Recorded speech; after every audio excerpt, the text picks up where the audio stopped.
How's it going, everybody? Too Spooky here, and today, we're counting down 10 facts about Sakamoto Days, a series about retired assassin Taro Sakamoto, who runs a small shop with his family. But after a bounty is put on Sakamoto's head, he ends up getting dragged back into the world of assassins that he left behind. In terms of what information to expect within this video, we'll be covering everything about the series, such as information about the author, the series' conception, the characters, and more. This video will be remaining relatively spoiler-free, especially of any major plot points within the story, but I will be referencing some characters who appear later on, so this is your potential spoiler warning regardless. If you end up enjoying the video, make sure to drop a like and subscribe for more facts about anime and manga. Without any more delay, let's jump right into it. Number 1. Sakamoto Days began on November 21st of 2020, and is currently ongoing, with 20 volumes released at the time of making this video. The series is written and illustrated by Yuto Suzuki, and serialized in Weekly Shonen Jump. As of December of 2024, the series currently has over 7 million copies in circulation, and is considered one of the most popular works in modern Shonen Jump. The series is also getting an anime adaptation, which will begin airing on January 11th of 2025, with the second core airing in July of the same year. Developed by TMS Entertainment and directed by Masaki Watanabe, who has directed other series like Kado, The Right Answer, and Battle Spirits, Shonen Gakiha Dan. Regarding the Sakamoto Days anime, he went on to comment, "When I first read the manga Sakamoto Days, I recall being excited by the dynamic action scenes. For the anime, we would like to channel that excitement through action and speed by utilizing motion, color, and sound unique to animation. We hope to preserve the humor sprinkled throughout the story while fully depicting Sakamoto's character as the family-loving, no-kill hitman that he is. The whole production crew is currently hard at work, so please stand by patiently until the series premiere." Number 2. Author Yuto Suzuki was born on July 6th of 1993 in Nagoya, Aichi, Japan. They didn't initially want to become a mangaka growing up, but was always interested in manga, art, video games, and film, going on to formally study the Japanese painting style known as Nihonga at Tokyo University of Arts.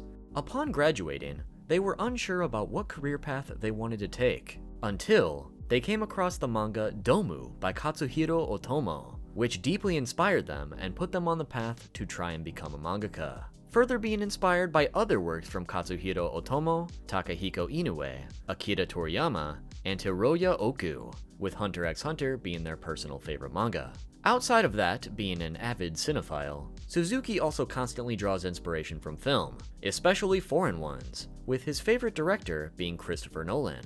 It's unknown when exactly Suzuki began their career in manga, but we do know that it all started when they submitted a work for the Tezuka Award in their early 20s.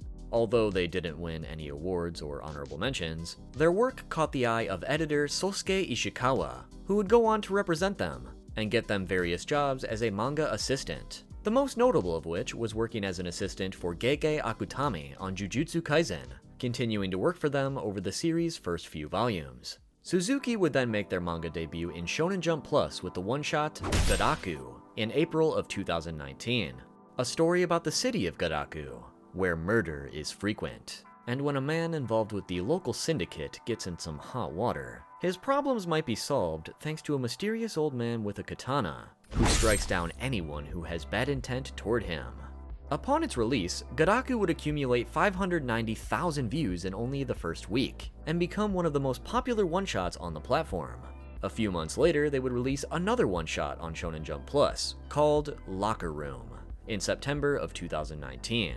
A story about a mysterious locker at a local locker room that materializes things that you wish for while in front of it, which would also be extremely well received upon its release, and would even go on to get a live-action adaptation in the Tales of the Bazaar 2020 Fall Special, instead focusing on a laundry machine at a local laundromat that materializes wishes rather than a locker. After another few months, Suzuki would release a third one-shot in Jump Giga in December of 2019, called Sakamoto, which, as you can probably guess from the title, is the prototype that would become Sakamoto Days. The concept of the one-shot is fairly identical to the serialization, with Sakamoto being the former best hitman who retires, gets married, has a kid, and gets fat.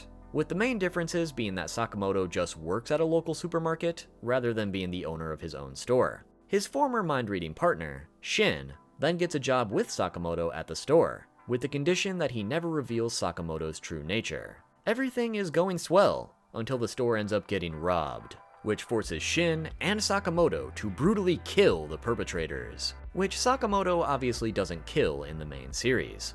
Suzuki never expected Sakamoto's one-shot to be considered for a serialization concept, but after a lot of positive feedback, it would be greenlit in early 2020 and become the ever-beloved Sakamoto Days. And the rest is history. Number 3. In terms of how Sakamoto was initially developed, it came about more simply than you'd expect. Following Garaku and Locker Room, Suzuki approached their next one-shot with 2 goals in mind. The first being that they'd always wanted to draw a story about a hitman, taking major influence from films like John Wick and The Equalizer, along with martial arts films like Enter the Dragon. And the second goal being to create a character that readers would love, as that is the most important aspect required to eventually get a serialization in Shonen Jump. So when brainstorming about mashing this hitman idea with a likable character, Suzuki came up with the idea of making a fat guy incredibly strong, to which they decided that the reason this character would be fat was because he fell in love and got married, which led to his retirement. Although it's suspected Sakamoto was partially based on Taro Urashima from Japanese folklore, Suzuki insists that they didn't base Sakamoto off of anyone in particular. Since Sakamoto was intended to be much more quiet and reserved, they additionally created Shin as his handsome mind-reading duo, specifically making him an esper so that Sakamoto's thoughts were easier to illustrate, therefore making the story flow better. And since it was a comedy action one-shot, it allowed them to make the running gag of Sakamoto killing people with his mind to show his true nature. After the one-shot's massive success, the serialization committee were a bit hesitant on greenlighting a full series, as a character like Sakamoto wasn't something you'd usually see in Jump, namely that he was an older protagonist, even though 27 isn't that old. But additionally, one who already has a family, is extremely reserved, big in stature, and was formerly employed to straight up kill people. But with Jump expanding their roster to new and different things in recent years, they ultimately decided they couldn't ignore the one-shot's potential, and ordered a full serialization. To make Sakamoto more likable and create dynamic drama, they decided that he would no longer kill people in the serialization.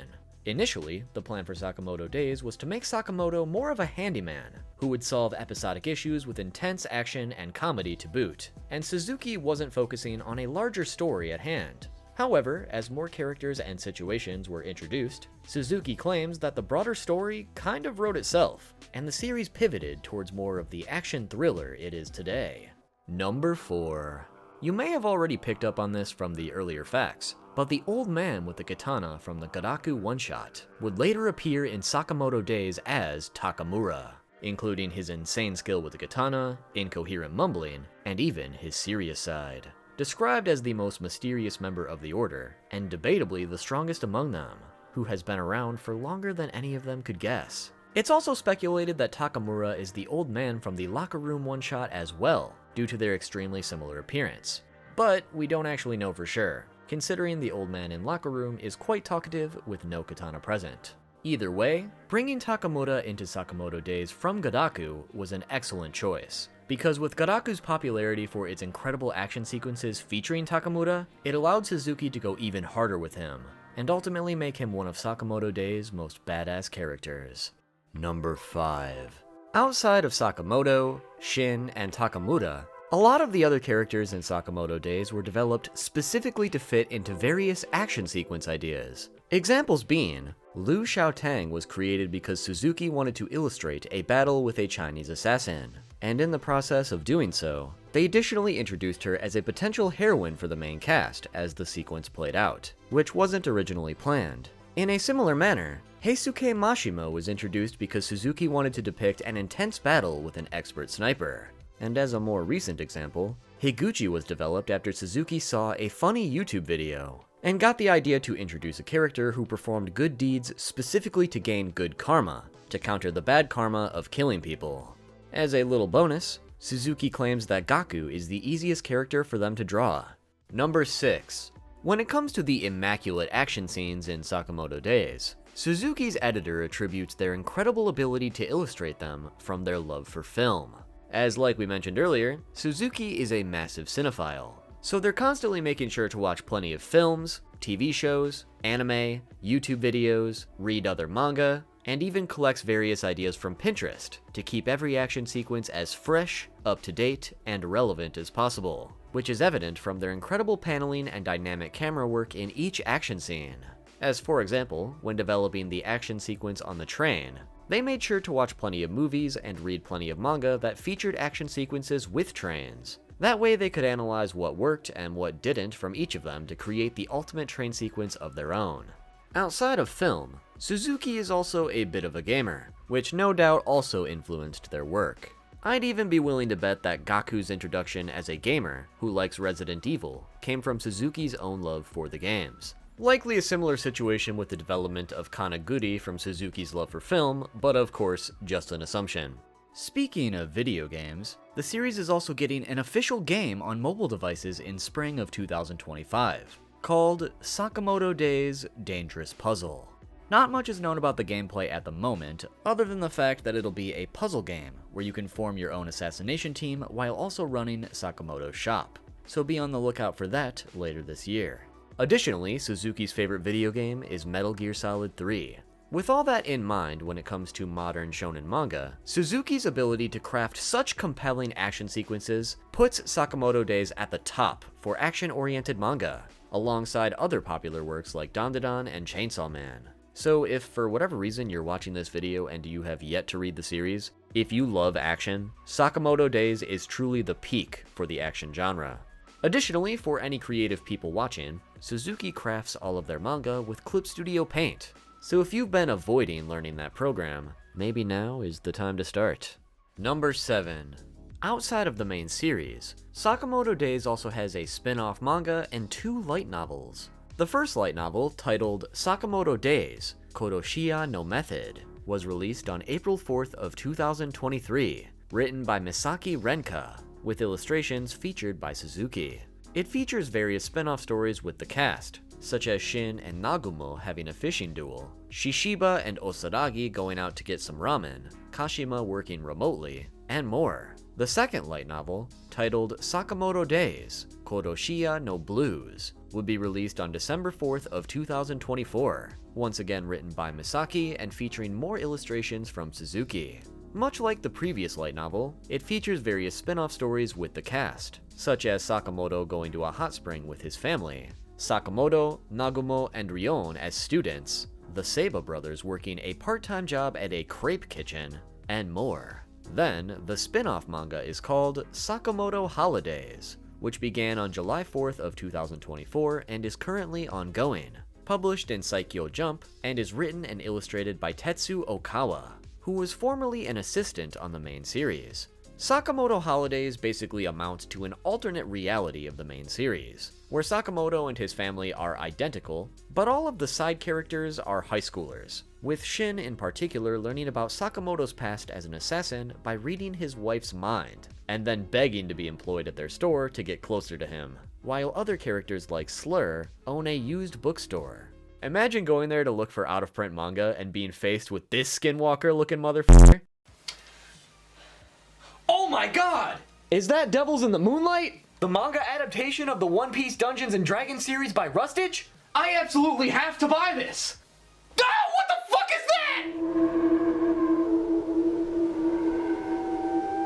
that?! Number 8.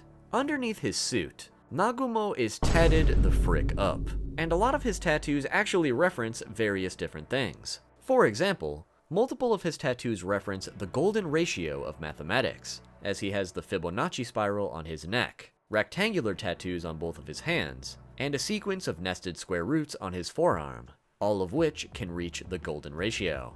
Outside of that, he has multiple impossible shapes and patterns throughout his body, a snake coil around his leg, an Anton Chekhov quote on his right bicep that reads, "Although you may tell lies, people will believe you, if only you speak with authority." Another quote from Arthur Schopenhauer on his right side that reads, "The doctor sees all the weakness of mankind, the lawyer all the wickedness, the theologian all the stupidity." And even a reference to the main character of the film Memento, Leonard Shelby, on his right bicep, among many other references that I didn't even mention here. Number 9. A popularity poll was held for the series back in late 2023, with the top 5 most popular characters being Taro Sakamoto in 5th with 4,782 votes, Shishiba in 4th with 5,591 votes, Osaragi in 3rd with 6,689 votes, Nagumo in 2nd with 10,800 votes, and Shin Asakura in 1st with 12,738 votes. At the time of making this video, a second popularity poll is currently being polled, so we'll have to see who the current most popular characters are in due time. And finally, number 10. While Sakamoto Days likely isn't going to end in the immediate future, it's hard to ignore that with everything the broader story has established thus far, the final act of the series isn't as far away as you'd expect. With that in mind, Suzuki has gone on record to say that the end of the series was decided before it even began, as when developing the story, they already had the final chapter set in stone. So upon hearing that, since the story began in a more episodic nature, I'd be willing to bet that the ending of the manga will be its own isolated episodic moment that focuses more on the characters we love in some comedic situation, rather than the larger narrative the series has produced being wrapped up. Either way, the end of Sakamoto Days might not be on the horizon just yet, but no, it's already been decided. And before we go, as one little bonus fact, Sakamoto Days technically has a live-action adaptation. As for the release of Volume 18, a 2-minute live-action sequence was created, which features a younger and slimmer Sakamoto stopping an armed thief in his convenience store while an oblivious customer shops about. But there you have it, everybody. 10 or 11 facts about Sakamoto Days. Hopefully you enjoyed the video and learned something new. If you did, make sure to drop a like if you haven't already. While you're at it, be sure to comment which series you'd like to learn 10 facts about next, and subscribe with those notifications on so you don't miss it. I've been a fan of Sakamoto Days since it first came out, and after finally getting caught up a few months back, I knew I had to make a video about this one. So thank you so much for watching, and I'll see you all soon with the next video. Welcome to my hell, welcome to retail. The way that you treat me, oh, this could end